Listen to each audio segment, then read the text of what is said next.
ಕೊಟ್ಟೂರೇಶ್ವರ ವಿದ್ಯಾವರ್ಧಕ ಸಂಘದ ಕೆಕೆವಿಬಿ ಆಂಗ್ಲ ಮಾಧ್ಯಮ ಶಾಲೆಯ ಆವಿಷ್ಕಾರ ವಾರ್ಷಿಕೋತ್ಸವ. ಗಂಗಾವತಿ ನಗರದ ಅತ್ಯಂತ ಪ್ರತಿಷ್ಠಿತ ಶಿಕ್ಷಣ ಸಂಸ್ಥೆಗಳಲ್ಲಿ ಒಂದಾದ ಶ್ರೀ ಕೊಟ್ಟೂರೇಶ್ವರ ವಿದ್ಯಾವರ್ಧಕ ಸಂಘದ ಕೆಕೆವಿಬಿ ಸ್ಮರಣಾರ್ಥ ಆಂಗ್ಲ ಮಾಧ್ಯಮ ಪ್ರಾಥಮಿಕ ಹಾಗೂ ಪ್ರೌಢಶಾಲೆಯ 2025 ಹಾಗೂ 26ನೇ ಸಾಲಿನ ಆವಿಷ್ಕಾರ ಶಾಲಾ ವಾರ್ಷಿಕೋತ್ಸವ ಸಮಾರಂಭವನ್ನು ಸಂಸ್ಥೆಯ ಅಧ್ಯಕ್ಷ ಡಾಕ್ಟರ್ ಕೊಟ್ಟೂರು ಮಹಾಸ್ವಾಮಿಗಳು ಅವರ ದಿವ್ಯ ಸಾನ್ನಿಧ್ಯದಲ್ಲಿ ಡಾಕ್ಟರ್ ಭಾನು ಪ್ರತಾಪ್ ಹೊಸಕೇರ ಹಾಗೂ ಶ್ರೀ ಚನ್ನಬಸವ ಯಾದಗಿರಿ ಚನ್ನಬಸಯ್ಯ ಸ್ವಾಮಿ, ಮಾಜಿ ಸಂಸದ ಶಿವರಾಮೇಗೌಡ, ಶರಣೇಗೌಡ ಮಾಲಿ ಪಾಟೀಲ್ ಸೇರಿದಂತೆ ಮುಖ್ಯ ಗುರು ಅನಿತಾ ಶಿವಶಂಕರ್ ಬಂಡರ್ಕರ್ ಅವರುಗಳು ಜ್ಯೋತಿ ಬೆಳಗಿಸಿ ಸೋದರ ಮೂಲಕ ಚಾಲನೆ ನೀಡಿದರು. ಈ ಸಂದರ್ಭದಲ್ಲಿ ಸಮಾರಂಭವನ್ನು ಉದ್ಘಾಟಿಸಿ ಡಾಕ್ಟರ್ ಭಾನು ಪ್ರತಾಪ್ ಹೊಸಕೇರ ಮಾತನಾಡಿ, 2001 ಮತ್ತು 2002ನೇ ಶೈಕ್ಷಣಿಕ ವರ್ಷದಿಂದ ಆರಂಭಗೊಂಡ ಆಂಗ್ಲ ಮಾಧ್ಯಮ ಶಾಲೆಯು 25 ವರ್ಷಗಳನ್ನು ಪೂರೈಸುವುದರ ಜೊತೆಗೆ ಮಕ್ಕಳಿಗೆ ಅತ್ಯುತ್ತಮ ಶಿಕ್ಷಣದ ಜೊತೆಗೆ ಸಂಸ್ಕಾರ ಹಾಗೂ ವ್ಯಕ್ತಿತ್ವ ವಿಕಸನಕ್ಕೆ ಆದ್ಯತೆ ನೀಡುತ್ತಿರುವುದು ಸಂತಸದಾಯಕವಾಗಿದೆ ಎಂದು ತಿಳಿಸಿದರು. ಸಮಾರಂಭದ ಅಧ್ಯಕ್ಷತೆಯನ್ನು ವಹಿಸಿ ಡಾಕ್ಟರ್ ಕೊಟ್ಟೂರು ಮಹಾಸ್ವಾಮಿಗಳು ಆಶೀರ್ವಚನ ನೀಡಿ, ಆಂಗ್ಲ ಭಾಷೆಯಲ್ಲಿ 25ನೇ ವರ್ಷಕ್ಕೆ ಪಾದಾರ್ಪಣೆ ಮಾಡುತ್ತಿರುವುದು ಹೆಮ್ಮೆ ಅನಿಸುತ್ತದೆ. ಸದರಿ ಆಂಗ್ಲ ಮಾಧ್ಯಮ ಶಾಲೆಯಲ್ಲಿ ಕಲಿತ ವಿದ್ಯಾರ್ಥಿಗಳು ಸಮಾಚಾರ ವಿವಿಧ ಕ್ಷೇತ್ರದಲ್ಲಿ ಉನ್ನತ ಸ್ಥಾನಮಾನಗಳೊಂದಿಗೆ ಹೊರದೇಶಗಳಲ್ಲಿ ಕಾರ್ಯನಿರ್ವಹಿಸುತ್ತಿರುವುದು ಶ್ರೀ ಕೊಟ್ಟೂರೇಶ್ವರ ವಿದ್ಯಾವರ್ಧಕ ಸಂಘಕ್ಕೆ ಸಂದ ಗೌರವವಾಗಿದೆ ಎಂದು ತಿಳಿಸಿದರು. ಮುಖ್ಯೋಪಾಧ್ಯಾಯಿನಿ ಅನಿತಾ ಶಿವಶಂಕರ್ ಭಂಡಾರ್ಕರ್ ಪ್ರಾಸ್ತಾವಿಕವಾಗಿ ಮಾತನಾಡಿ, ಶಿಕ್ಷಣದ ಜೊತೆಗೆ ಜೀವನದ ಮೌಲ್ಯಗಳು ಹಾಗೂ ಕಲೆ, ಸಾಹಿತ್ಯ, ಸಾಂಸ್ಕೃತಿಕ ಕ್ಷೇತ್ರದಲ್ಲಿ ವಿದ್ಯಾರ್ಥಿಗಳಿಗೆ ವಿಶೇಷ ಗಮನ ಹರಿಸಲಾಗುತ್ತದೆ ಎಂದು ತಿಳಿಸಿದರು. ಈ ಸಂದರ್ಭದಲ್ಲಿ ಪ್ರತಿಭಾವಂತ ವಿದ್ಯಾರ್ಥಿಗಳಿಗೆ ಪುರಸ್ಕಾರ, ಎಲ್ಕೆಜಿಯಿಂದ 10ನೇ ತರಗತಿಯ ವಿದ್ಯಾರ್ಥಿಗಳಿಂದ ವೈವಿಧ್ಯಮಯ ಸಾಂಸ್ಕೃತಿಕ ಕಾರ್ಯಕ್ರಮಗಳು ತಡರಾತ್ರಿಯವರೆಗೂ ಜರುಗಿದವು.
And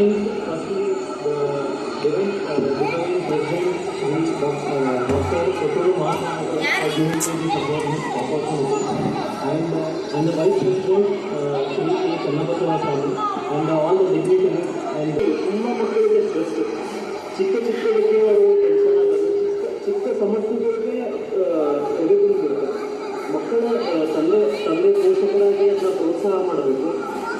ಅವರು ತಂದೆಗಳು ಅವ್ರನ್ನಲ್ಲಿರೋ ಭಾರನ ಮಕ್ಕಳನ್ನು ಹಾಕಬೇಕು. ಬಹುಮುಖ್ಯವಾದ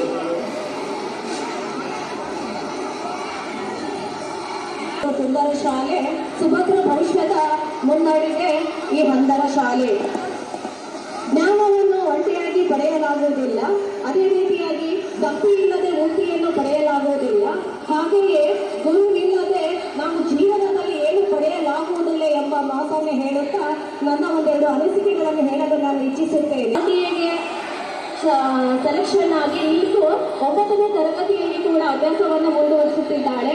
ಮಕ್ಕಳ ಒಂದು ಪ್ರತಿಭೆಯನ್ನು ಗುರುತಿಸುವುದರ ಜೊತೆಗೆ ಈ ಒಂದು ವೇದಿಕೆಗೆ ಮಾಡಿ ಈ ಒಂದು ಪಾಲಕರ ಒಂದು ಪರಿಚಯವನ್ನು ಮಾಡಿಕೊಟ್ಟಿದ್ದಾರೆ. ಈ ಒಂದು ಶಾಲೆ ಎಲ್ಲ ಆಂಗ್ಲ ಮಾಧ್ಯಮದ 22ನೇ ವರ್ಷದ ವರ್ಷಾಚರಣೆಯ ಜೊತೆಗೆ ಈ ಒಂದು ಶಾಲಾ ಕಾರ್ಯಕ್ರಮವನ್ನ ನಾವೆಲ್ಲ ಸಂತೋಷದಿಂದ ಆಚರಣೆ ಮಾಡ್ತಾ ಇದ್ದೀವಿ. ಇದಾಗಲ್ಲ, ಸಿಮೆಂಟಿನ ಗಟ್ಟಿ ಬುನಾದಿ ಆಗಲ್ಲ, ಆದರೆ ಅದಕ್ಕೆ ಸರಿಯಾಗಿ ನೀರನ್ನು ಹಾಕಿದಾಗ ಮಾತ್ರ ಆ ಬುನಾದಿ ಗಟ್ಟಿಯಾಗಿ ಇರ್ತಕ್ಕಂಥ ಎಲ್ಲ ಒಳ್ಳೆ ಮಿತ್ರರು ಆಗ್ತಾರೆ, ಒಳ್ಳೆ ಚೆನ್ನಾಗಿರ್ತದೆ, ವಿದ್ಯಾಭ್ಯಾಸ ಮಾಡ್ತಾರೆ ಅಂತ ಮಾತಾಡುವಂತ ಈ ಒಂದು ಸಂಸ್ಥೆ ನಿಮ್ಮ ಮಕ್ಕಳನ್ನು